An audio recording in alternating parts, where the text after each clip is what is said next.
अस्सलाम वालेकुम नाज़रीन, आप देख रहे हैं यूट्यूब चैनल। मैं हूं सलमान ज़ेर। इम्पोर्टेड हुकूमत बिरून मुल्क साजिश के तहत हमारे ऊपर मुसल्लत कर दी गई है और हमने इस साजिश को नाकाम बनाना है।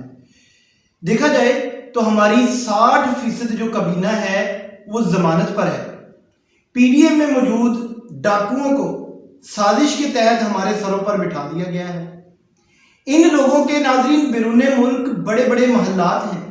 ये लोग पाकिस्तान आते तो हैं लेकिन पाकिस्तान को लूटने के लिए।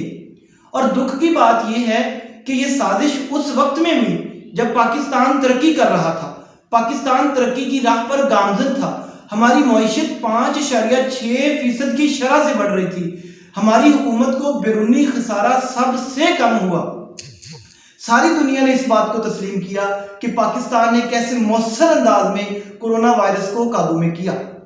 पीटीआई हुकूमत ने सबसे ज्यादा टैक्स इकट्ठे किए और इस टैक्स के पैसे को पेट्रोल और डीजल की कीमतों को कम करने के लिए इस्तेमाल किया गया।